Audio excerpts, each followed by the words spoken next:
የቃቃ ባል ከፊያሜታ አምሃ።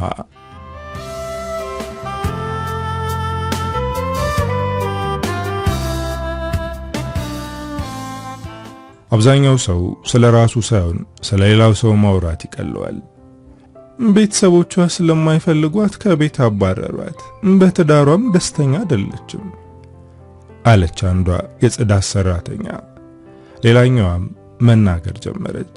ልጅ የላትም፣ ለምን እንደማትወልድ አይገባኝም፣ ምናልባት መውለድ እምቢ ብሏት ይሆን ስትል ሶስተኛዋ ሐሜተኛ የድርሻዋን ተናገረች። እምቢ ብሏት አይደለም፣ ከዚህ ከካም ደሃ ባሏ መውለድ ስለማትፈልግ ነው። የሀብታም ልጅ ናት፣ ቤተሰቦቿ ባይፈልጓትም ያደገችው ምንም ሳይጎልባት ስለሆነ ከሀብታም ወንድ ነው መውለድ የምትፈልገው አለች። እነሱ የሚያወሩትን ፋና እየሰማች ነበር፣ ግን ይህንን ነገር ለምደዋለች። ከጀርባዋ ማውራት የጀመሩት ገና ዛሬ አይደለም፣ ረጅም ጊዜ ሆኖታል። ግን አንድም ቀን ተናግራቸው አታውቅም። የሥራ ባልደረቦቿ ቢሆኑም ከነሱ ጋር ቀረቤታ የላትም። እነሱ የሚያወሩትን ላለመስማት ወደ ሌላ መጸዳጃ ቤት ሄዳ ማጠብ ጀመረች። የምትሰራው የዩኒቨርሲቲ የጽዳት ሥራ ነው። ሽንት ቤት እያጠበች እያለ ሌላኛዋ የሥራ ባልደረባዋ መጣች። አለቃችን ስራችሁን በአግባቡ እየሰራችሁ አይደለም ብላ ተቆጥታለች። የምታስወቅሽን አንቺ ነሽ፣ ምክንያቱም በደንብ እያጸዳሽ አይደለም አለቻት። አንድ ስህተት ሲፈጠር ሁሉም እሷ ላይ ነው ጣታቸውን የሚቀስሩት። የሀብታም ልጅ ስለሆነችና በሞግዚት ስላደገች ምንም አይነት ስራ አትችልም ይላሉ። እሷ ግን በአጭር ጊዜ ከነሱ በልጣ ተገኝታለች። አታስቢ፣ በእኔ ምክንያት አትወቀሽም፣ እኔ በስርዓቱ ነው እየሰራ ያለሁት አለቻት። ሴትዮዋም ገላምጣት ተመለሰች። ፋና መውጫ ሰዓት ሲደርስ ልብሷን ቀያይራ ወደ ቤቷ ገሰገሰች። ምክንያቱም ባሏ ከሥራ ከመመለሱ በፊት ምግብ ሰርታ መጠበቅ አለባት። በፍጥነት አስፓልቱን ስትሻገር መኪና ሊገጫት ጫፍ ላይ ደርሶ ነበር። ባለመኪናው ደንግጧል። ሴትዮው ያየሽ አትሄጂም እንዴ አላት። ፋና ደንግጣለች። በዛ ላይ የሰውየው ንግግር አበሳጫት። ወደ መኪናው በመሄድ አንተ ራስህ ተረጋግተህ አታሽከረክርም እንዴ? ገና ተለማማች ከሆንክ እስከምትለምድ ድረስ ሰፈር ውስጥ ተለማመድ ብላ በቁጣ ተናገረችው።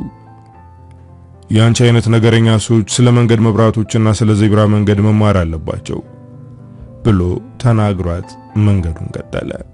እሷም ትንፋሿን ሰብስባ ወደ ቤቷ መጣደፍ ጀመረች። ቤት ስትገባ ግን ቀድሟት ነበር የገባው። ቦርሳዋን አስቀምጣ እንዴት ዋልክ የኔ ፍቅር ብላ ጉንጩን ስማ ወደ ሥራ ገባች። እሱ ግን አላናገራትም፣ ግንባሩን ቋጥሮ ተቀምጧል። ቀንህ እንዴት ነበር ብላ እንዲያናገራት ተጫነችው። በመሰላቸት ተነፈሰ። ምን ይኖራል ብለሽ ነው የምትጠይቂኝ? እንደተለመደው ነው አላት። የሆነ ነገር ቅር እንዳለ ያስታውቃል፣ ግን ሊነግራት ፍቃደኛ አይደለም። የምትሰራውን ሥራ ቁማ ወደሱ መጣች። ከጎኑ በመቀመጥ ምን ሆነህ ነው አለችው።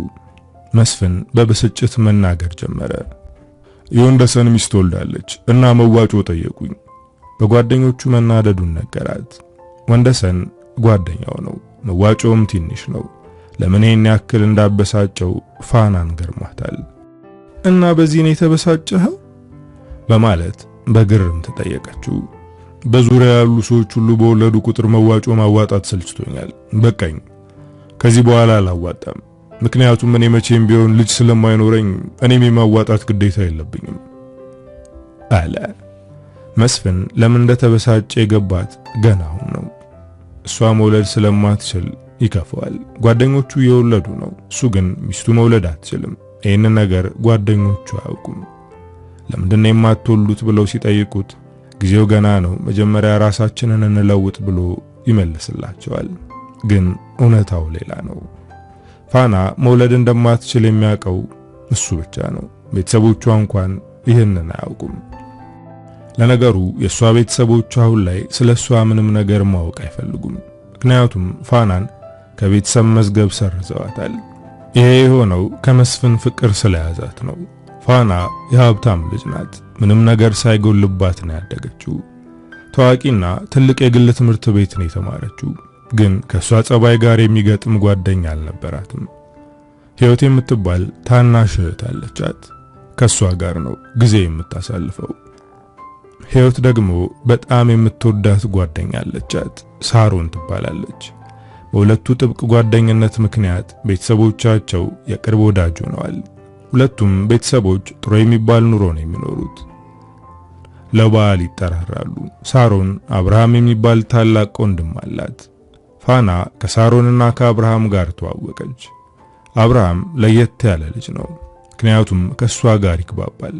ከማንም በላይ የሚረዳት እሱ ነው። በዚህም ምክንያት የልብ ጓደኛዋ አደረገችው። የልቧን የምታወራው ለሱ ብቻ ነው። ስለ ወደፊት ዓላማዋ ትነግረዋለች። ዲዛይነር ሆናለሁ፣ የራሴ የታወቀ የልብስ ብራንድ ይኖረኛል፣ የማገባው ባልም ፋሽን ላይ የሚሰራ መሆን አለበት አለችው። አብርሃም የፋናን የወደፊት ህልም እያዳመጠ ነው። እሱ ግን ምን መሆን እንደሚፈልግ አያውቅም። እሷን ከሰማ በኋላ ነበር እኔ ምን መሆን የምፈልገው ብሎ ራሱን ጠየቀ። ግን ምን መሆን እንደሚፈልግ አላወቀም። ፋና ያንተ ህልም ምንድነው ብላ ጠየቀችው። እሱም ምን እንጃ አለ። በዚህ ምላሹ ሳቀችበት። ሁሉም ሰው ህልም አለው፣ እንዴት አንተ የለህም እያለች ሳቀችበት። እህቷ ሕይወት አብርሃምን ስታየው ደስ ይላት ነበር። ግን እሱ ከፋና ጋር እንጂ ከሕይወት ጋር አይቀራረብም ነበር። ሕይወት ለሁሉም ነገር ፈጣን ናት። እንደ እህቷ ፈዛዛ አይደለችም። እሷ ታላቅ፣ ፋና ታናሽ ነው የሚመስሉት። አብርሃምን ለመቅረብ እየሞከረች ነው። እናም ሁኔታዋ ፋናን አስገርሟታል። ለምንድነው እንደዚህ የምትሆኚው? እሱን ስታይኮ ራስሽን መቆጣጠር አትችይም አለቻት። ሕይወትም ጸጉሯን እየነካካች አብርሃም ደስ የሚል ወንድ ነው፣ በደንብ ብቀርበው ደስ ይለኛል አለች። ፋና በእህቷ ንግግር ደነገጠች። አንቺ እኮ ገና ልጅ ነሽ፣ እንኳን አንቺ እኔም ስለ እንደዚህ አይነት ነገር የማስብበት እድሜ ላይ አይደለሁም አለች። ሕይወት ለእህቷ ምንም አልመለሰችላትም። ፋና ስለዚህ ነገር ስታብሰለስል ነበር። አብርሃምን ስታገኘው ስለ እህቷ ምን እንደሚያስብ ለማወቅ አንዳንድ ነገሮችን ጠየቀችው። ከእህቴና ከኔ ማን ነው ቆንጆ በማለት ቀጥታ ጠየቀችው። አንቺ በጣም ቆንጆ ነሽ ብሎ አጭር መልስ መለሰላት። ምላሹ ደስ ብሏታል። ግን ይሄ ለሷ በቂ አልነበረም። ለምንድነው ግን ከእህቴ ጋር የማትቀራረበው ብላ ለጋ የሆነ ጥያቄ ደገመችለት። እሱም ከአንቺ ውጪ ሌላ ጓደኛ እንዲኖረኝ አልፈልግም አላት። የፋናና የአብርሃም ግንኙነት ጠበቀ። በደም ተቀራረቡ። ግን ይሄ ጥብቅ የሆነ ግንኙነታቸው ሊዘልቅ አልቻለም። ምክንያቱም እና አብርሃም ወደ ካናዳ ለመሄድ ተዘጋጁ። ቤተሰባቸውን ጠቅልለው ሊሄዱ ስለሆነ የፋና ቤተሰቦች የሽኝት ፕሮግራም አዘጋጁ። ለፋናና ለአብርሃም ይቺ ምሽት በጣም የምታስጨንቅ ነበረች። የፋና ክፍል ውስጥ ብቻቸውን ተቀምጠዋል። ፋና ሕፃን እያለች ጀምሮ ከእጇ የታሰረላትን ብራስሌት ፈታ የአብርሃም እጅ ላይ አሰረችለት። ይሄ ጓደኝነታችንን የሚያስታውስ ስጦታ ነው አለችው። ወደ ካናዳ መሄድ አልፈለኩም፣ ግን ቤተሰቦቼ እዚህ መሆን አይፈልጉም። እዛ አንቺ አይነት ጓደኛ የማገኝ አይመስለኝም አላት። አነጋገሩ ሐዘን የተሞላበት ነበር። ፋናና አብርሃም ያቺ ምሽት የመጨረሻቸው ሆነች። እሱ ከሄደ በኋላ ድጋሚ ጓደኛ አጣች። ከእህቷም ጋር ያን ያክል አትግባባም። ሕይወት ሳሮን ብትሄድም ሌላ ጓደኛ አገኘች።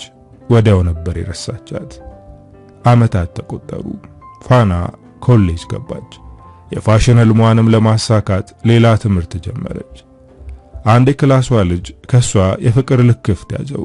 ያለ ፍላጎቷ ማስቸገር ጀመረ። መጀመሪያ ላይ ልትረዳው ሞከረች፣ ግን የሚረዳ አይነት አልነበረም።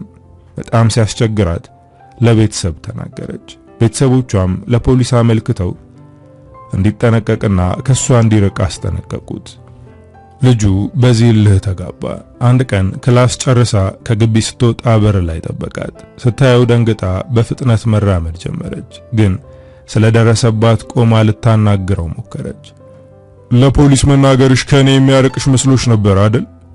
ሲላት በፍርሃት ዙሪያዋን ተመለከተች። ከሷ ትንሽ ራቅ ብሎ አንድ ወጣት ቆሟል። ሊያጠቃኝ ከሞከረ ወደ ወጣቱ ሮጣለሁ ብላ ተዘጋጅታለች። በጭራሽ አታመልጭኝም፣ አንቺ የኔ ካልሆንሽ ሌላ ሰው እንድትሆኚ አልፈልግም በማለት የሆነ ነገር ፊቷ ላይ ለመርጨት ሲሞክር በቅርብ ርቀት ቆሞ የነበረው ወጣት በቅጽበት ይዟት ወደቀ። ይዟት የወደቀው ወጣት በኃይል መጮህ ጀመረ። እዛ የነበረው ሰው ተሰበሰበ። ያኛው ግን በፍጥነት ከአካባቢው ተሰወረ። ሁሉም ነገር ቅጽበታዊ ነው። ወጣቱ እጁና ትከሻው እየጨሰ ነው። ምክንያቱም እሷ ላይ ሊደፋ የነበረው አሲድ እሱ እጅ ላይ ነበር ያረፈው። አምቡላንስ ተጠርቶ ወደ ሆስፒታል ተወሰደ። ሕክምና ተደረገለት። የፋና ቤተሰቦች ሲሰሙ በፍጥነት ወደ ሆስፒታል መጡ። ፋና ከድንጋጤ አልወጣችም። ምክንያቱም ይሄ ወጣት ራሱን መስዋዕት ባያደርግ ያኔ ፊቷ በአሲድ ተቃጥሎ ነበር። ለቀናት ሆስፒታል ቆየ። እሷና ቤተሰቦቿ ተንከባከቡት። ፋና ከጎኗ አትለይም ነበር። ከዚህ በላይ አትቸገሪ፣ የምትችሉትን አድርጋችኋል፣ በቃ ሂዱ አላት። በጭራሽ አልተውህም፣ አንተ እኮ ለኔ መስዋዕትነት ከፍለሃል አለችው። ይህንን ያደረኩት ለሙገሳ ወይም ሌላ ነገር ፈልጌ አይደለም። አይኔ ያየ አንዲት ቆንጆ ወጣት ፊቷም ህይወቷም ሲበላሽ ዝም ማለት ስለሌለብኝ ነው አላት። ሲቃ ተናነቃት። አልተዋወቅንም እኮ ስምህ ማን ነው ብላ ጠየቀችው። እሱም በፈገግታ እየተመለከታት መስፍን እባላለሁ ብሎ ስሙን ነገራት። እሷም ራሷን አስተዋወቀችው። ጥቃቱን ያደረሰው ሰው ተያዘ። አባቷም ጎበዝ ጠበቃ ቀጥሮ ከባድ ቅጣት እንዲቀጣ አደረገ። ከሳምንታት በኋላ ከሆስፒታል የሚወጣበት ቀን ላይ አባቷ ለመስፍን ዳጎስ ያለ ገንዘብ ሊሰጠው ሞከረ። መስፍን ግን አልተቀበለም። እኔ ለገንዘብ አይደለም ያደረኩት አለ። ይሄ ላደረከው ነገር ክፍያ አይደለም፣ እኔና ቤተሰቤ ላንተ ስጦታ ልናበረክትልህ ስለፈለግን ነው አለው። መስፍን ግን አልተቀበለም። መስፍን ወደ ቤቱ ገባ። ግን ፋናም አብረው ገባች። በደንብ እስከሚሻለው እሱ ጋር ነበረች። በዚህ ምክንያት ቤተሰቦቿ ደስተኛ አልሆኑም። ፋና ትምህርቷን ችላ ብለዋለች። መስፍንን እንጂ ራሷን መንከባከብ አቁማለች። አባቷ አናገራት። ልጄ በቃ አሁን መስፍን ተሽሎታል፣ ወደ ቀድሞ ሕይወትሽ ተመለሺ፣ ትምህርትሽን በስርዓት ተማሪ አላት። እሷ ግን አልሰማችም። ጭራሽ ከመስፍን ጋር ከመላመድ አልፋ አፍቅረው አረፈች። እንዳፈቀረችው ልትነግረው ፈርታ ነበር። ግን በመጨረሻ ድፍረት አሰባስባ ነገረችው። ካንተ ፍቅር ይዞኛል አለችው። መስፍን አልገረመው። ፍቅር እንደያዘሽ አይኖችሽ ይናገራሉ። ቀድሜ ያውቅ ነበር፣ ግን አንቺና እኔ አብረን አንሆንም። ሁለታችንም የተለያየን ሰዎች ነን። አንቺ ችግርን አይተሽ የማታቂ ምንም ሳይጎልብሽ ያደግሽ ሀብታም ልጅ ነሽ። እኔ ደግሞ ከልጅነቴ ጀምሮ በችግር ውስጥ የምኖር ነጭ ድሃ ነኝ። ከኔ ጋር አንመሳሰልም። ቤተሰቦችም ይሄንን አይቀበሉትም ብሎ ተቃወመ። ዋናውና እኔ ማወቅ የምፈልገው አንተ ጋር ያለው ስሜት ነው። አንተስ ታፈቅረኛለህ ወይስ አታፈቅረኝም አለችው። ባፈቅርሽ ምን ለውጥ አለው? አንድ ቀን ጥለሽ መሄድሽ የማይቀር ነው። አንቺና እኔ አብረን የምንሆን ጥንዶች አይደለንም። ስለዚህ እዚህ እንቋጨው። በቃ ድጋሚ አትምጪ። የራስሽን ሕይወት ኑሪ፣ እኔም የራሴን እኖራለሁ አላት። እሷ ግን ከመሄድ ይልቅ ከሱ ጋር መሆንን መረጠች። ወደ ቤት ሄዳ ከመስፍን ፍቅር እንደያዛት ለቤተሰቦቿ ነገረቻቸው። እነሱም በጣም ደነገጡ። በጭራሽ አይሆንም፣ እሱ ላንቺ የሚሆን ሰው አይደለም። አስተዳደጋችሁም ሆነ ፍላጎታችሁ የተለያየ ነው። ባደረገልሽ ነገር በውለታ ታስረሽ ነው እንጂ ወደሽው አይደለም አሏት። እሷ ግን በሱ ፍቅር መክነፏን ደጋግማ ተናገረች። ቤት ውስጥ ሁልጊዜም ጭቅጭቅ አለ። ከመስፍን መራቅ እንዳለባት ሙሉ ቤተሰቧ እየነገራት ነው። እንኳን እናትና አባቷ ይቅርና የሩቅ ዘመዶቿም እያስጠነቀቋት ነው። ፋና ይሄ ሁሉ ነቀፌታ እያለ እሱን መውደዷን አላቆመችም። እሱም እንድትርቀው እየነገራት ነው። እኔ አንቺን ፍላጎት የማሟላው እንዳደለውም አንድ ቀን ሲሰለችሽ ትተሽኝ መሄድሽ አይቀርም። ስለዚህ ካሁኑ ብትሄጂ ይሻላል አለ። ፋና መቼም ቢሆን ጥዬ አልሄድም፣ ይሄ ቃሌ ነው፣ ሁልጊዜም ከጎንህ ሆናለሁ። አሁን ቤተሰቦቼና የምወዳቸው ሰዎች ፊታቸውን አዙረውብኛል። ስለዚህ እጄን ይዘህ አለሁልሽ እንድትለኝ ነው የምፈልገው አለችው። ቢገፋትም ትታው መሄድ ስላልቻለች እጇን ይዞ አብሬሽ ነኝ አላት። ሙሉ ሕይወትሽን እኔ ጋር ለመቀጠል ከወሰንሽ አሁኑኑ እንጋባ ብሎ ጠየቃት። ይህን ነገር በመጠየቁ ደስተኛ ናት። ነገር ግን ቤተሰቦቿን ማሳመን ይከብዳታል። የመጨረሻውን ውሳኔዋን ለማሳወቅ ወደ ቤተሰቦቿ ሄደች። ደስታዬን እንድትጋሩኝ እፈልጋለሁ። መስፍንን ላገባው ስለሆነ ከጎን የሆናችሁ አግዙኝ አለቻቸው። አባትና እናቷ በጣም ደነገጡ። መስፍን ፍላጎትሽን አያሟላም፣ ህልምሽንም እንድትኖር ያደርግሽም። እባክሽ ልጄ ስተት አትስሪ አሏት። እሷ ግን አንዴ ውሳኔዋን ወስናለች። መስፍንን አገባዋለሁ አለች። ይህኔ አባቷ መስፍንን በአካል ሂዶ አናገረው። ልጄ ባንተ ምክንያት ሕይወቷ መበላሸት የለበትም፣ እባክህ እንድትርቃ አድርጋት ብሎ በገንዘብ ከልጁ ለማራቅ ሞከረ። ግን መስፍን ገንዘቡን አልተቀበለም። ከፋና ቤተሰቦች ጋር እልህ ተጋባ። የፋና ቤተሰቦች ከሱ ጋር የምትሆኚ ከሆነ ከቤተሰቡ ትወጫለሽ፣ ድጋሚ ልጃችን ብለን አንጠራሽም አሏት። የቤተሰቦቿ ማስፈራሪያ አላስቆማትም። ፋና ቤተሰቧን ትታ መስፍንን መረጠች። ይሄ ነገር ሙሉ ዘመድ አዝማዱን ያስደነገጠ ነበር። እህቷ ሕይወት እያለቀሰች ለመነቻት። ፋና ግን ወስና ጨርሳለች። ቤተሰቤን የወደድኩትንና የመረጥኩትን ወንድ መቀበል አለበት አለች። ሕይወትም እንደሌላው ቤተሰብ እህቷን ከውስጧ አስወጣቻት። ፋና መስፍንን መርጣ መጣች። የመስፍን ጓደኞች በተገኙበት ተፈራረሙ፣ ተጋቡ። ግን ትምህርቷን መቀጠል አልቻለችም። መማሯን አቁማ የሴልስ ሥራ መስራት ጀመረች። ይሄን ነገር እስከምትለምደው ከብዷት ነበር። መክበድ ብቻ ሳይሆን ከመስፍንም ጋር መጨቃጨቅ ጀመሩ። ደክሟት ዝም ካለች ትምህርትሽን በማቋረጥሽ እኔን እየወቀሽ ነው አይደል? ትተሽ ለመሄድ እያሰብሽ ነው? በእኔ ምክንያት ህልምሽን ስለገደልሽ እያዘንሽ ነው እያለ ያሳቅቃታል። በዚህ ምክንያት ይጨቃጨቃሉ። ቤተሰቦቿ ከህይወታቸው አውጥተዋታል። እሷም እንደዚህ በቀላሉ ከህይወታቸው ስላወጧት ተናዳለች። ፋሽን ላይ ያላት ህልም ሞቷል። ትምህርቷንም መቀጠል አልቻለችም። ስለዚህ ልጅ ወልዳ የእሷን ህልም እንዲያሳኩላት ለማድረግ አሰበች። በዚህም መስፍን ደስተኛ ነበር። ልጅ እንዲኖረው ይፈልጋል። ግን መውለድ እምቢ አላት። ብዙ ሞከረች፣ አልተሳካም። ሆስፒታል ተመላለሰች። ግን መውለድ እንደማትችል ማን እንደሆነች ተነገራት። ይህንን ስታውቅ በጣም ነበር ያዘነችው። በሰዓቱ መስፍን አቅፏት አለመውለድሽ ፍቅሬን አይቀንሰውም፣ ስለዚህ አትዘኝ ብሎ አጽናናት። እሱ የተናገረው ነገር ለሷ ትልቅ ተስፋ ነበር። ይተወኛል ብላ ፈርታ ነበር። እሱ ግን አልተዋትም። ከዛ ጊዜ በኋላ እሱን ለማስደሰትና እንዳይከፋው ለማድረግ ትደክማለች። የሴልሱን ሥራ አቁማ ዩኒቨርሲቲ ውስጥ በጽዳት ሥራ ተቀጠረች። ፋና ለፍቅር ስትል ህልሟን ረግጣ የጽዳት ሰራተኛ ሆነች። አንዳንዴ ቤተሰቦቿ ይናፍቋታል። ሄዳ ብታያቸውና ብታቅፋቸው ደስታዋ ነው። ዓመታት አለፉ። መስፍን ከልቡ ቢወዳትም ልጅ ስለሌላቸው ይከፋዋል። አንዳንዴ ይጮህባታል፣ ጸባዩ ይቀያየራል። ከጮህባት በኋላ ራሱን አረጋግቶ ይቅርታ ይጠይቃታል። አሁን ይህንን ጸባዩን እየለመደችው ነው። ግን ከሰው ፊት የሚናገራት ነገር ያበሳጫታል። በተለይ ደግሞ በጓደኞቹ ፊት ሲጮህባት ይከፋታል።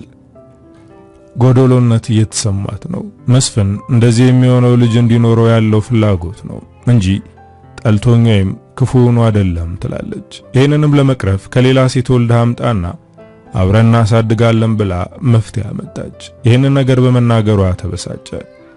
ካንቺ ውጭ ሌላ ሴት አልመኝም። የቤታችንን ደስታ የሚሞላው ግዴታ ልጅ ሲኖር ብቻ አይደለም። ልጅ መኖሩ አስፈላጊ ነው የምትይ ከሆነ የማደጎ ልጅ መውሰድ እንችላለን ብሎ ደስ እንዲላት አደረገ።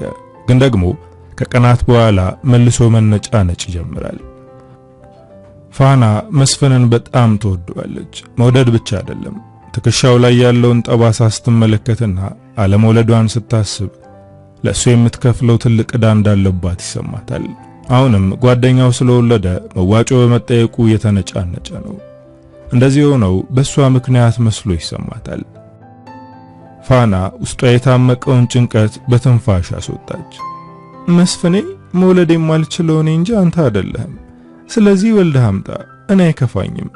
ያንተ ልጅ ማለት የኔ ልጅ ነው፣ አብረን እናሳድጋለን አለችው። አንቺ መውለድ እየቻልሽ እኔ ባልችል ኑሮ ለመውለድ ስትይ ሌላ ወንድ ጋር ትሄጃለሽ ማለት ነው?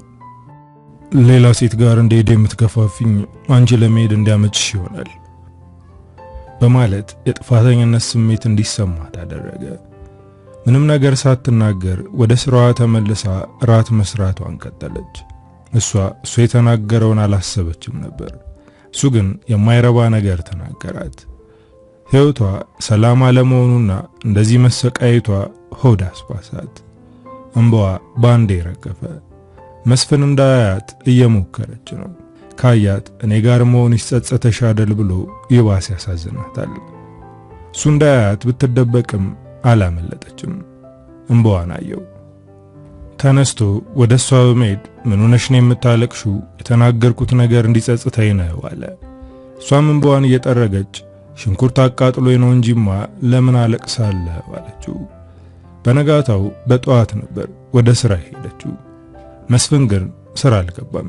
ምክንያቱም ለሚስቱ ፕሮግራም ማዘጋጀት ነበረበት። የተጋቡበት 5ኛ ዓመት ክብረ በዓል ነው። እሷን ደስተኛ ለማድረግ ቁጠባ ሲቆጥብ ነበር። እናም ምን ማድረግ እንዳለበት ከጓደኞቹ ጋር ተነጋግሯል። አንደኛው ጓደኛው ከሚስቱ ጋር ቤት ያለውን ዝግጅት እያዘጋጁ ነው። እሱና ወንደሰን ደግሞ ስጦታ ለመግዛት ወጡ። በመጀመሪያ የሚያምር ቀሚስ ያስፈልጋታል አለ መስፍን። እሷን ለማስደሰት ትልቅ ሕንጻ ውስጥ ያለ የሴቶች ልብስ ቤት ገባ። ወንደሰን ደነገጠ። እዚህ ቤት ያሉ ልብሶች በጣም ውድ ናቸው፣ በእኛ አቅም የሚሆኑ አይደሉም።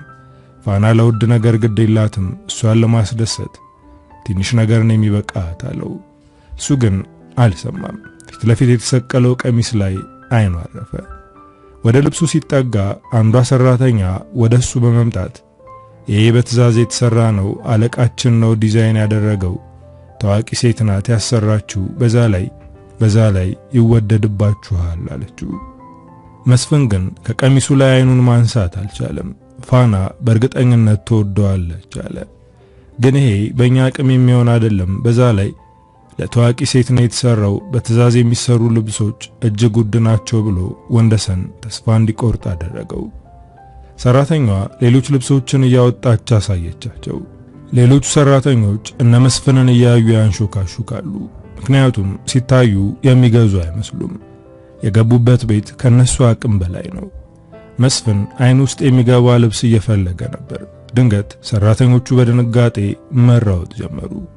ልብስ የምታስመርጠውን ሰራተኛ ምንድነው እንደዚህ የሚያራውጣቸው ብሎ ጠየቃት። እሷም አለቃቸው እንደመጣ ነገረችው። ወደ በሩ ዞር ሲል አንድ መለሎ ወጣት ስልክ እያወራ ወደ ውስጥ ሲገባ አየው። ሰውየው መስፍን የወደደውን ልብስ እየነካካ ነበር ስልክ የሚያወራው። ብናናግረው ሊቀንስልን ይችላል ወይም በሁለት ጊዜ ክፍያ እንከፍለዋለን አለ። ይህንን ሐሳብ ግን ወንደሰን ውድቅ አደረገበት። እሱ ግን ተስፋ አልቆረጠም። ቀጥ ብሎ ወደ ሰውየው ሄደ። ስልኩን ዘግቶ አቤት ምን ልርዳችሁ ብሎ ጠየቀው። ባለቤቱ ነጋዴ ሳይሆን ስፖርተኛ ነው የሚመስለው። በዛ ላይ አለባበሱ ደስ ይላል። መስፍንም በድፍረት አናገረው። ዛሬ 5ኛ ዓመት የጋብቻ ክብረ በዓሌ ነው። ሚስቴ ፋሽን ላይ ጎበዝ ናት እና ይህንን ልብስ ትወደዋለች። ግን በአንዴ ክፍያ አልችልም፣ በሆነ መንገድ ማገዝ ከቻልክ ብዬ ነው አለው። ሰውየው በጥልቀት ተመለከተው። ለባለቤት ያለ ፍቅር ደስ ይላል። ለምትወዳት ሴት ምንም ለማድረግ ዝግጁ መሆንን ሳላደንቅ አላልፍም። ግን ይሄ ልብስ በትዕዛዝ የተሰራ ልብስ ነው። ለሌላ ቀን ቢሆን እንሰራልህ ነበር አለው። መስፍን በጣም ነበር የከፋው። በቃ ሌላ ሱቅ ዞርን በልብለው ለመውጣት ወደ በሩ ሲያመሩ ፊት ለፊቱ የፋና ታናሽ ሕይወት ጋር ፊት ለፊት ግጥም አሉ። እንዳንተ አይነት ኮተታም እዚህ ትልቅ ሱቅ ውስጥ ምን ይሰራል አለች። መስፍን ፈገግ ለማለት እየሞከረ እንዴት ነሽ የሚስቴት አላት። ሕይወት በንቀት ገላምጠው አለፈች። እሱና ወንደሰንም ወጡ። ይሄ ሰውዬ እዚህ ምን ይሰራል? ጠርተኸው ነው እንዴ በማለት አብርሃምን ጠየቀችው። የዚህ ትልቅ ሱቅ ባለቤት የፋና የልጅነት ጓደኛ አብርሃም ነው። ከረጅም ዓመት ቆይታ በኋላ ወደ ሀገሩ ተመልሶ ብዙ ስራዎችን እየሰራ ነው። ሌላ ቦታም የወንዶች ልብስ ቤት አለው። የፋሽን ትምህርት ቤትም ከፍቷል። ሕይወት መስፍንን እያንቋሸሸች ስትናገር አብርሃም ተቆጣት። የታውቀሽው ነው እንደዚህ የምትናገሪው አለ።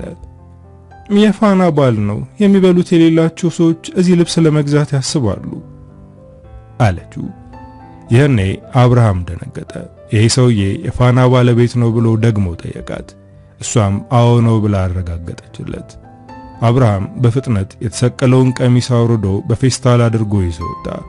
በሩጫ እነ መስፍንን ተከተላቸው። ከህንፃው ሲወጡ ደረሰባቸው።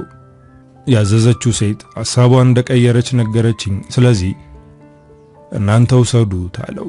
መስፍን በጣም ነበር የተደሰተው። የያዘው ሙሉ ብር ከኪሱ አወጣ።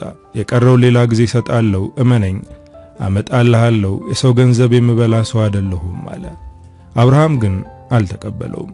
እኔ ግማሽ ክፍያ አልቀበልም፣ ሲኖርህ ሞልተህ ታመጣለህ፣ አሁን በዚህ ገንዘብ ለሚስት ስጦታ አግዛላት አለው። የአብርሃም ደግነት መስፍንን አስደመመው። በጣም አመሰገነው። አብርሃም ቀሚሱን ለመስፍን ሰጥቶ ተመለሰ። ሕይወት በድርጊቱ ተበሳጭታለች። ይህንን ነገር እና አባዬ ከሰሙ ደስ አይላቸውም አለችው። አብርሃም ባደረገው ነገር ደስተኛ ነው። ምክንያቱም ይሄ ነገር ወደ ፋና ይመራዋል። ፋና አሁን ላይ የሌላ ሰው ብትሆንም ከልቡ አልጠፋችም። እሷን ማየትና ማግኘት ይፈልጋል። የተለያዩት ልጅ ያሉ ቢሆንም ለዓመታት እሷን ሲያልም ነው የኖረው። ምክንያቱም ህልም የሚባለውን ነገር እንዲያውቅ ያደረገችው እሷ ናት። የተመረቀው በፋሽን ትምህርት ነው። ይሄ ህልም የእሷ ቢሆንም እሱም ህልሙ አድርጎ እየሰራበት ነው። እዛ ያለ ለታዋቂ ሰዎች ይሰራ ነበር። አሁን ወደ ሀገሩ ተመልሶ በስፋት እየሰራ ነው። ወደ ኢትዮጵያ ሲመለስ ፋናን አገኛታለሁ ብሎ ነበር። ግን እሷ ከህልሟም ከቤተሰቧም ርቃ ሌላ ዓለም ውስጥ ነበረች። የፋና ቤተሰቦች የሆነውን ነገሩት። ምንም ቢሆን እሷን ለማግኘት ፈልጎ ነበር፣ ግን ማንም አድራሻዋን ሊሰጠው አልቻለም። ሕይወት አሁን አብርሃም ጋር ለመቀራረብ እየሞከረች ነው። ቤተሰቦቿም ከሱ ጋር ያላትን ግንኙነት ወደውታል። እሱ ግን ለሕይወት የተለየ ነገር አይሰማውም። ሕይወት ፈጣንና ብልህ ሴት ናት። በዛ ላይ ለሱ ፍላጎት አላት።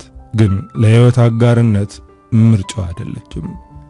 ከዚህ በፊት ከብዙ ሴቶች ጋር ግንኙነት የነበረው ቢሆንም ካንዳቸውም ጋር አልዘለቀም። ሁልጊዜም ሌላ የሚያስባት ሴት ነበረች። እቺ ሴት ፋና ናት። ዛሬ ጋብቻ ክብረ በዓላቸው ነው። ደስተኛ እንድትሆን እፈልጋለሁ አለ። ሕይወት ግን አሁን ድረስ በአብርሃም እንደተበሳጨች ናት። ይቺ ሴት ለማይረባ ወንድ ብላ ሙሉ ቤተሰቧን ጥላ ሄዳለች። አሁን ላይ ለኛ ምንም አይደለችም አለችው። ቆይ አንቺም እንደ አባትና እናትሽ ነው እንደ የምታስቢው? ፋና ልቧን የተከተለችው። በእርግጥ በጣም የተለያያችሁ ሰዎች ናችሁ። አንቺ በቁሳዊ ነገር ትሳቢያለሽ፣ በዛ ላይ ጭንቅላትሽን ብቻ ነው የምትከተዩ። ልብሽን ድንጋይ አድርገሽዋል። ፋና ይህንን ሰው ስለወደደችው ያለውን ሳታይ እሱን መርጣ ሄደች አለ። ድሮ ለሷ ፍላጎት ነበረ፣ ያ ስሜት ስለጠፋውን በሷ ወገን ሆንክ አለችው። እሱ ግን ለፋና ያለው ስሜት አልጠፋም። እንዳገባች እያወቀም እሷን አልረሳትም። ልዩ ቦታ አለው። ቀሚሱን ለመስፍን በመስጠቱ ሕይወት ቀን ሙሉ ስትወቅሰው ነበር። ፋና ስራ ቆይታ ተመለሰች። በስራ ተጨንቃ ስለዋለች ቀኑን ማንና ስንት እንደሆነ ረስተዋለች። ቤት ስትገባ ግን ያልጠበቀችው ነገር ነበር የጠበቃት። መስፍን ቀኑን አልረሳውም። የተጋቡበትን ቀን ለማክበር ዝግጅት አዘጋጅቶ ጠበቃት። ጓደኞቹና የምታውቃቸው ሰዎች ቤቱን ሞልተውታል። ቀኑን አስታውሶ ይህንን በማድረጉ በጣም ደስ ብሏታል። ሲቃ እየተናነቃት አቀፈችው። በጣም አመሰግናለሁ አለች። እሱም ልብሷን እንድትቀይር ወደ ጓዳ ይዟት ገባ። መስፍን ከአብርሃም በዱቤ ያመጣውን ቀሚስ አወጣው። ስታየው ደነገጠች። ምክንያቱም በጣም የሚያምር ነበር። በጥንቃቄ የተሰራ ውብ ቀሚስ ነው። ቀለሙም እሷ የምትወደው አይነት ነው። በቀሚሱ ተገርማለች። ግን ይሄ ቀሚስ በቀላሉ እንደማይገኝም ታውቃለች። ይሄንን ቀሚስ ከየት አገኘኸው አለችው። ጥያቄዋ አናደደው። ገዝቼው ነው፣ ከየት አመጣዋለሁ አላት። በጣም ውድ እንደሆነ አውቃለሁ፣ ገንዘብ ከየት አመጣህ በማለት ድጋሚ ጠየቀችው። በቃ እኔ አንቺን ማስደሰት አልችልም ማለት ነው በማለት ቅር ሲሰኝ አቅፋ ከንፈሩን በስሱ ሳመችው። በጣም አመሰግናለሁ፣ ሁልጊዜም ቢሆን ባንተ ደስተኛ ነኝ አለችው። ቀሚሱን ስትለብሰው ልኳ ሆነ። አልጠበበም፣ አልሰፋም። ወንደሰንም ተገረመ። ወደ መስፍን ጠጋ ብሎ ያ ሰውዬ የሰራው ላንተ ሚስት ነው እንዴ? ልብሱ ለሷ ተብሎ የተሰራ ነው የሚመስለው ማለት አንሾካሾከ። ሚስቴ ምንም ብትለብስ ልብሱን ውበት ትሰጠዋለች፣ ስለዚህ አይግረምህ ብሎ መለሰለት። ደስ የሚል ምሽት ነበር ያሳለፉት። እንግዶቻቸውን ሸኝተው አረፋሉ። ፋና በጣም ደስ ብሏታል። እሱም ደስተኛ ስላደረጋት ደስ ብሎታል። ላንቺ ሲያንስብሽ ነው፣ አንቺን ለማስደሰት የምችለውን አደርጋለሁ አላት። ፋና ስለ ቀሚሱ እንዲነግራት ትፈልጋለች እና ይሄንን የመሰለ ቀሚስ ስንት አወጣህበት በማለት ጠየቀችው። እሱም በዱቤ እንዳመጣው ሊነግራት ነበር፣ ግን እሷ ቀድማ ተበድሬን የገዛሁት እንዳትለኝ አለችው። ወዲያው የሚናገረውን ነገር ቀየረው። በቃ ለአንድ ቀን እንኳን የኔን ድህነትና ማድረግ አለመቻሌን መርሳት አትችይም ማለት ነው ብሎ ከቤት ለመውጣት ተነሳ። እሷም ይቅርታ ጠየቀችው። እኔ እንደዛ ለማለት ፈልጌ አይደለም፣ እሺ ይቅር በለኝ ብላ ይቅርታ ጠየቀችው። ፋና መስፍን ያደረገው ነገር አስደስቷታል። ሰሞኑን ጭቅጭቅ አብዝቶ ስለነበር ጠልቶኝ ይሆን እንደ እያለች በስጋት ስታስብ ነበር። ግን ይህንን ማድረጉ እንዳልጠላት አረጋገጠላት። ግን ደግሞ መነጫነጩን በነጋታው ቀጠለበት። ጭቅጭቃቸው አሁንም በማይረባ ነገር ነው። እሷ እሱን እንዳይከፋው ሁሉንም ነገር እሺ ትላለች። ብዙ ጊዜ ይቅርታ የምትጠይቀውም እሷ ናት። ውስጧ ያለውን ነገር የምትተነፍስላት ወይም ለዚህ ነገር መፍትሄ የምታፋልጋት ጓደኛ የለቻትም። ሁልጊዜም ብቻዋን የምታብሰለስለው። መስፍን ሚስቱን ደስተኛ ለማድረግ ይለፋል፣ ግን ደግሞ ቤት ሲገባ ሁልጊዜም ጭቅጭቅ አለ። በእርግጥ ጥፋቱ እሱ ጋር እንደሆነ ይገባዋል። አሁንም አንድ ቀን ጥላኝ ትሄዳለች የሚል ፍርሃት አለበት። እሱ ብቻ ሳይሆን ልጅ እንዲኖረው ይፈልግ ነበር። ይሄ ነገርም ያብሰለስለዋል። ግን ቢሆንም ፋናን ያፈቅራታል። እሷ እንድታዝንና እንድትከፋ አይፈልግም። የዛን ቀሚስ ብር ያጠራቀምክ ነው ብዬ አስባለሁ። ሰውየው በጣም ጥሩ ሰው ነው፣ ቃልህን እንዳታጥፍ አለው። መስፍን ከግማሽ በላይ የሚሆነውን ይዟል። የቀረው ትንሽ ነው። ሰሞኑን ሞልቼ ይሰጠዋለሁ አለ። የቀረው ትንሽ መሆኑን ያየው ወንደሰን የጎደለውን ሞላለት። ዛሬውኑ ስጠው፣ ለኔ ሲኖር ትሰጠኛለህ አለው። መስፍን ብሩን ይዞ ወደ አብርሃም ሱቅ ሄደ። አብርሃም ሱቅ ውስጥ አልነበረም። እንዲደውሉለት ለሰራተኞቹ ነገራቸው። አብርሃምም አሁኑኑ መጣለው ይጠብቀኝ አለ። ብዙም ሳይቆይ ነበር የመጣው። ሰላምታ ከተለዋወጡ በኋላ አብርሃም ፕሮግራሙ እንዴት ነበር፣ ባለቤት ቀሚሱን ወደደችው ብሎ ጠየቀው። ባለቤቴ እንደነገርኩ ፋሽን አዋቂ ናት፣ በቀሚሱ በጣም ተደማለች፣ በጣም አመሰግናለሁ አለው። ፋና እንደምትወደው አብርሃም እርግጠኛ ነው፣ ምክንያቱም ለፋሽን ያላትን ቀረቤታ በደንብ ያውቀዋል። ባለቤት ፋሽን አዋቂ ከሆነች እኛ ጋር መስራት ትችላለች፣ እዚሁ አስተምረን ቀጥራታለን አለው። የመስፍን ዓይን ባንዴ በራ፣ ግን ወዲያው አንገቱን አቀረቀረ። ክፍያ ይኖረው ይሆናል፣ ያንን ደግሞ መክፈል አልችልም አለ። አብርሃም የመስፍንን ትከሻ ጠበቅ አድርጎ በመያዝ ለብዙ ህልመኞች በነጻ ዕድል እየሰጠን ነው፣ ስለዚህ ላንተ ህልመኛ ሚስትም ነጻ ዕድል እንሰጣታለን አለው። መስፍን አሁን ፋናን የሚያስደስትበት ነገር አገኘ። ምክንያቱም ይሄ የፋና የምንጊዜም ህልም ነው። የቀሚሱን ክፍያ ሲሰጠው መቀበል አልፈለገም ነበር፣ ግን አልቀበልም ካለው መስፍን ሐሳቡን ቀይሮ ፋና እንድትመጣ ላያደርግ ይችላል ብሎ ስለፈራ ክፍያውን ተቀበለው። ባለቤት ነገውኑ መጀመር ትችላለች፣ እየተማረች እዚሁ ትሰራለች፣ ክፍያውን በጣም አሪፍ ነው አለው። ቤት ሄዶ እስከሚነግራት በጣም ቸኩሎ ነበር። ለሱ ስትል የተወችውን ህልም እንድታገኝ ሊያደርግ ነው። ወድቃ ቀረች ያሏት ቤተሰቦቿ እንዲያፍሩ ታደርጋቸዋለች እያለ ብቻውን እያወራ ቤት ደረሰ። እንደገባ በፍቅር አቅፎ ግንባሯን ሳማት። ሁኔታው ለየት ስላለ ምንድነው ምን ተገኘ አለችው። እሱም በፈገግታ እየተመለከታት ህልምሽ ሊሳካ ነው፣ ነገውኑ ፋሽን መማር ትጀምሪያለሽ፣ እየተማርሽ እዛው ትሰሪያለሽ ሲላት ከት ብላ ሳቀች።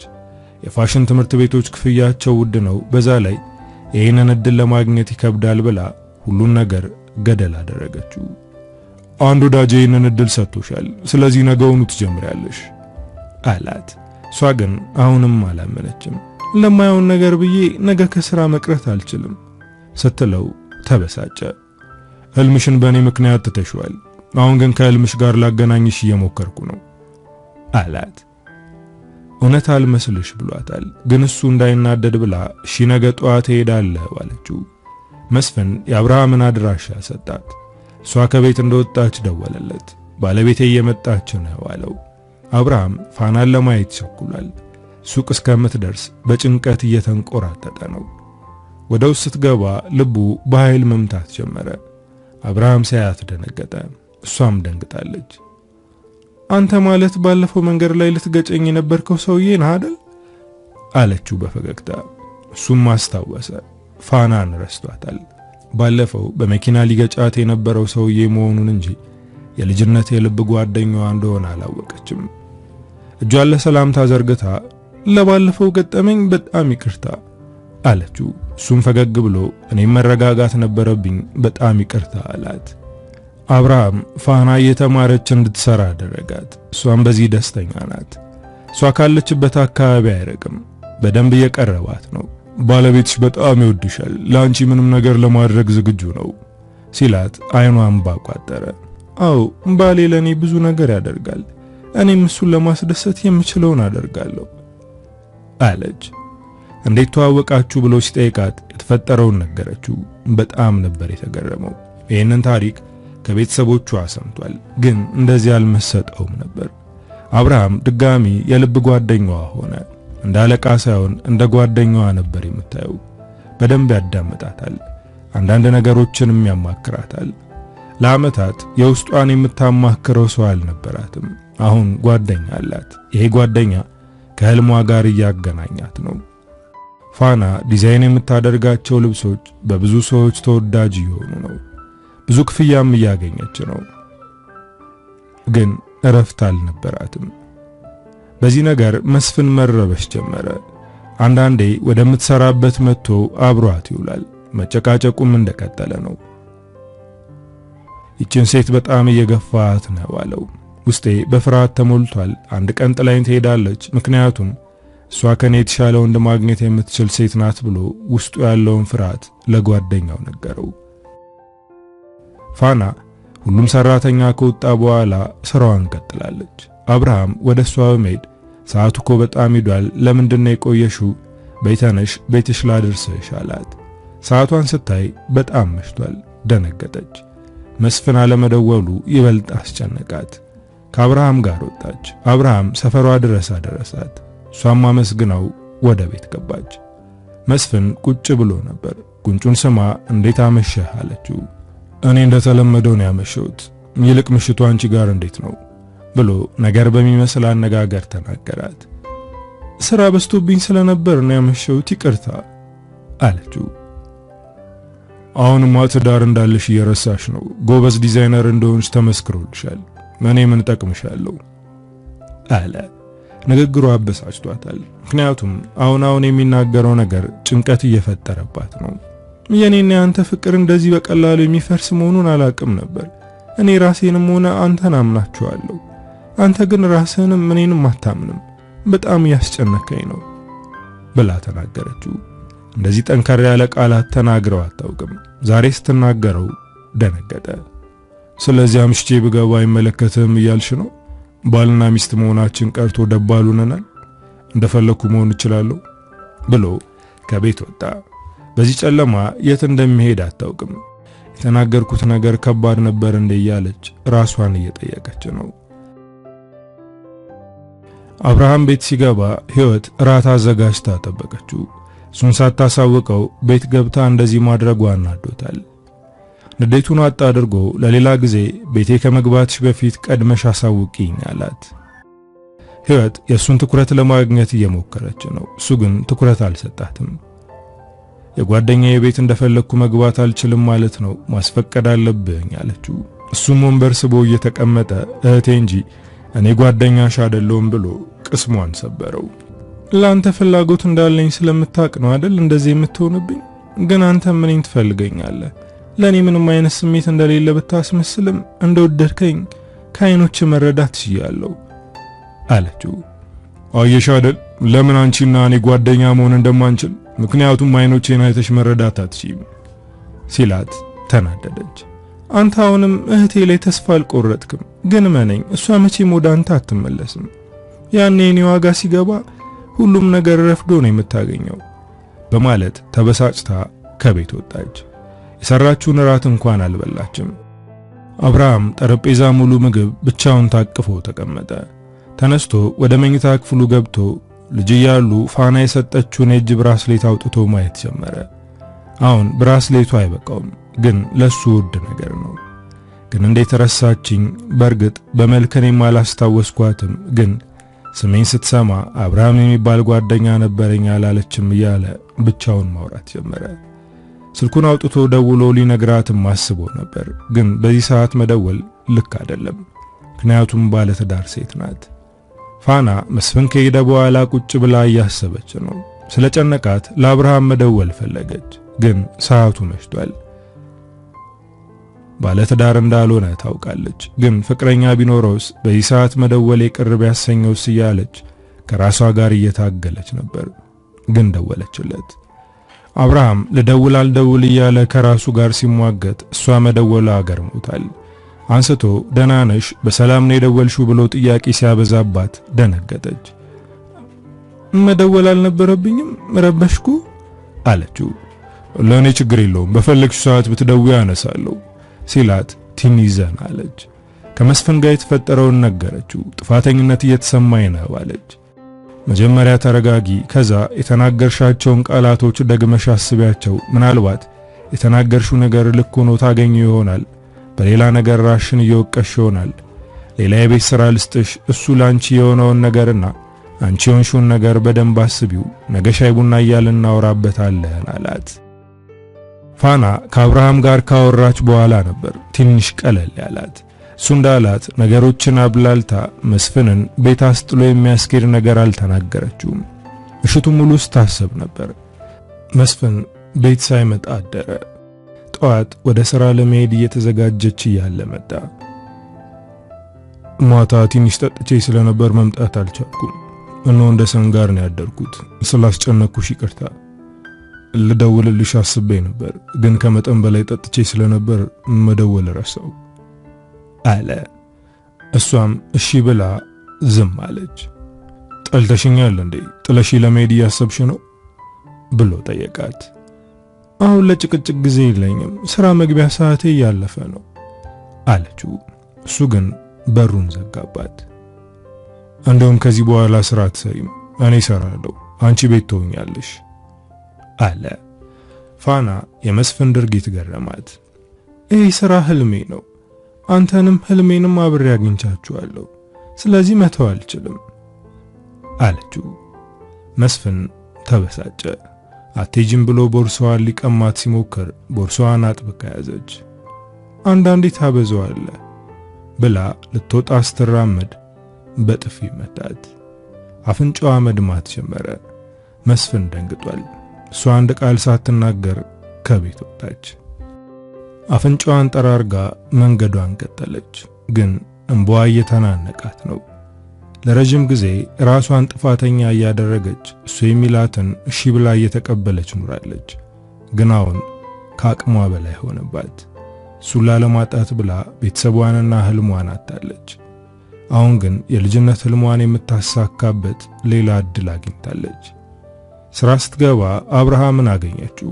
ሁኔታዋ ልክ ስላልነበር ሥራ ከመጀመራችን በፊት ሻይ ቡና እንበል ብሎ ይዟት ወጣ። አይኖቿን እያየ ምንድነው የሆንሽውን ንገሪኝ አላት። ከመናገሯ በፊት እንባ ያዛት። እያለቀሰች ነገረችው። መስፍን እጁን ስላነሳባት አብርሃም ተናዷል። እንዴት ይመታሻል ሲል ለባሏ መከላከል ጀመረች። ተናዶ ነው እንጂ መስፍን እኔን መጉዳት ፈልጎ አይደለም አለች። አብርሃም የፋናን እጅ አጥብቆ ያዘ። ፋና፣ አንቺ መስፍን ባንቺ ምክንያት አሲድ ስለተረጨበት ትልቅ ውለታ እንዳለብሽ እየተሰማሽ ነው። እውነት ነው፣ መስፍን ትልቅ ነገር ነው ያደረገው። ግን ደግሞ ይሄንን ውለታ የምትከፊው በዚህ መንገድ አልነበረም። አብረሹ ያለሽው አፍቅረሹ አይመስለኝም። እሱም አንቺ ላይ እንደዚህ የሚሆነው ቤተሰብሽንና ህልምሽን ጥለሽ እሱን ስለመረጥሽ እንጂ ፍቅር ይዞት ላይሆን ይችላል። አንቺ ልጅ መውለድ አለመቻልሽ የሚያነጫንጭ ይሆናል አለ። የፋና እንባ እየወረደ ነው። የሚሰማኝን ስሜት አላውቀውም፣ የቱ ጋር ነኝ አለች። በዚህ መሃል ስልክ ተደወለለት። የደወለው መስፍን ነው። ሱቅ እየጠበቅኩ ነው አለው። ፋና ደነገጠች። መስፍን ሲናደድ የሚያደርገውን አያውቅም። ስለዚህ ምንም ቢናገር ተረጋጋ አለችው። ሁለቱም ከቢሮው ወደ ሱቅ ተመለሱ። መስፍንና አብርሃም ሰላምታ ተለዋወጡ። ምን እግር ጣለ ብሎ ጠየቀው። የመጣሁት ሚስቴ ስራ እንዳቆመች ለነግረህና እሷንም ይዤ ለመሄድ ነው አለው። ፋና በድንጋጤ ተመለከተችው። አብርሃም ግን አልደነገጠም። ምን ነው ሚስት እዚህ መስራት አልተመቻትም? ስራ በዛንባት ወይስ ደሞዝ አነሳት? ግን እሷ ምንም አልጠየቀችንም። ችግር ካለ ከሷ ጋር ተነጋግረን የጎደለውን እናስተካክላለን አለ። መስፍን ፋናን እየተመለከተ እናንተ ጋር ችግር የለም፣ በግል ጉዳይ ምክንያት ነው አለው።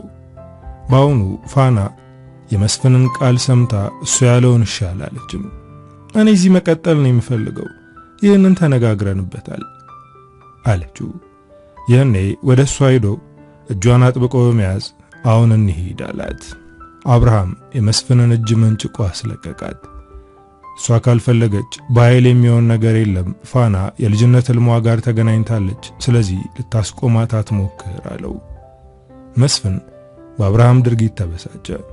ስለ ሚስቴ ህልም ምን አውቀህ ነው እንደዚህ ደረትህን ገልብጠ የምትናገረው? ሚስቴን ያወካት እኮ በቅርቡ ነው። ስለ ህልሟና ስለ ቤተሰቦቿ እንዲሁም ስለ እሷ የነገርኩ እኮ እኔ ነኝ። በዚህ አጭር ጊዜ እንዳወካት ማስመሰልህ የሚገርም ነገር ነው ብሎ አፈጠጠበት። አንተን ከማውቋ በፊት ህልመኛ ጎበዝና ቀልጣፋ ነበረች። ግን የቀን ጎዶሎ አንተን አገናኛት። አንተን ካገኘች በኋላ ግን እንደምታያት አይነት ሴት ሆናለች ብሎ በኃይለ ቃል ተናገረው። የአብርሃም ንግግር መስፍንን ብቻ ሳይሆን ፋናንም አስደነገጣት። አብርሃምን የተዋወቀችው በቅርቡ ነው።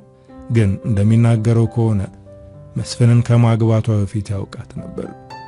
ስለዚህ ቀድሞውኑ ትተዋወቃላችሁ ማለት ነው? እኔ ላይ የተጫወታችሁብኝ ነው አለ መስፍን።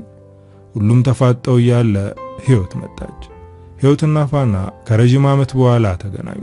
አሁን የአብርሃምን ማንነት አወቀች። የልጅነት ጓደኛዋ አብርሃም ነው። መስፍን በንዴት እየጮኸ አንተ ማን ነህ አለው። ህይወትም እጇን አጣምራ አብርሃም ማለት የሚስትህ የቃቃ ባሏ ነው፣ ልጅ እያሉ ይፈላለጉ ነበር አለች። ስለዚህ ከቃቃ ባልሽ ጋር እኔ ላይ የቀለዳችሁብኝ ነበር ማለት ነው በማለት ጥሎ ወጣ። ፋና ተከትላው ወጣች። መስፍንን አስቆመችው። ልጅ እያለ የማውቀው አብርሃም እንደሆነ አላቅም ነበር፣ ገና አሁን ማወቄ ነው አለችው። እንደማትዋሽኝ አውቃለሁ አላት። የመስፍን መረጋጋት ፋናን አስገረማት። አሁን ከኔ ጋር ትሄጃለሽ ወይስ መስራትሽን ትቀጥያለሽ ሲላት ካንተ ጋር እሄዳለሁ አለችው። አብርሃም ከፋና ጋር በዚህ መንገድ መለያየቱ አሳዝኖታል። ህይወትን ከዚህ በኋላ አይንሽን ማየት አልፈልግም፣ አንቺ ሁል ጊዜ ምሳት ላይ ጋዝ እንደጨመርሽ ነው አላት።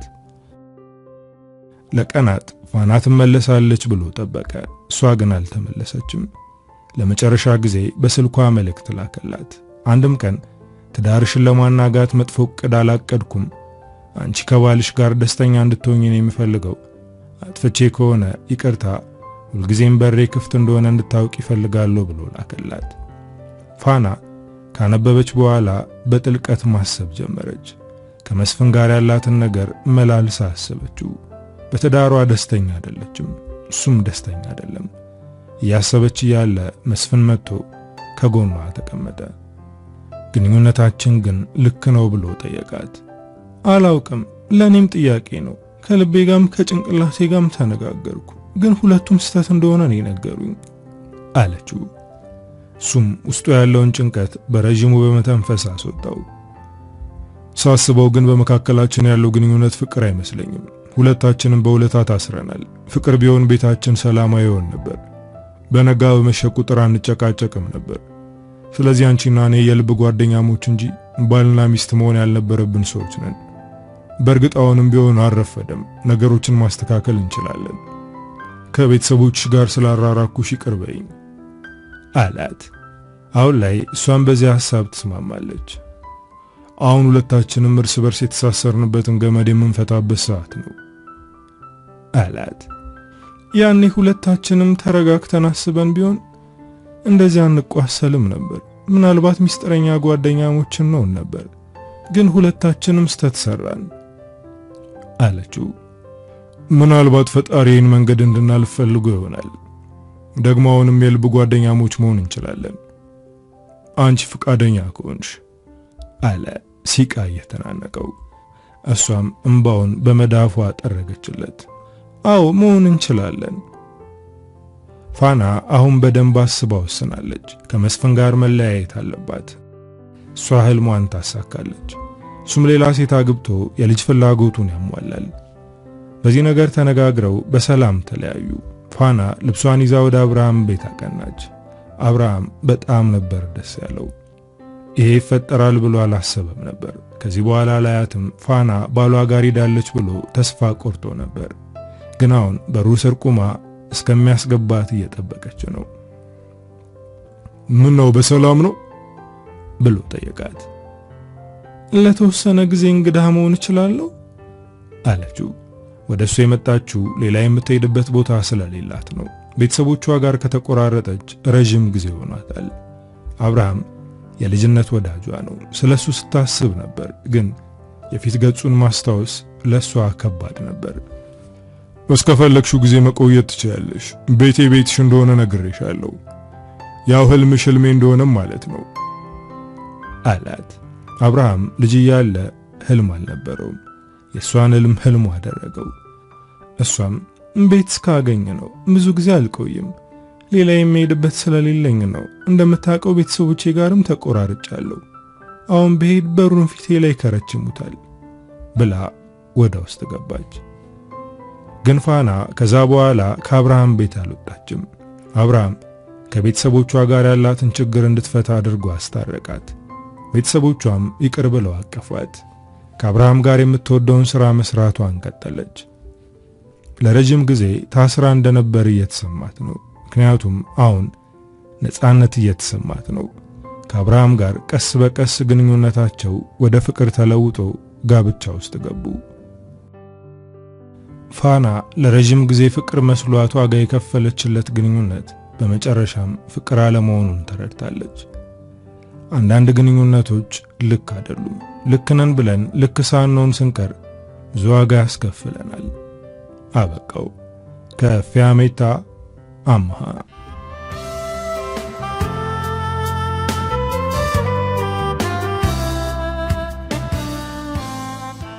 እንግዲህ ዶቼ ለዛሬ ይዤላችሁ የመጣሁት ታሪክ የሰማችሁትን ይመስል ነበር። ታሪኩን እንደወደዳችሁት በርካታ ቁም ነገሮችን እንዳገኛችሁበት ተስፋ አደርጋለሁ። በቀጣይ በሌላ ስራ እስክንገናኝ ሀገራችንን ሰላም ያደርግልን። ቻው።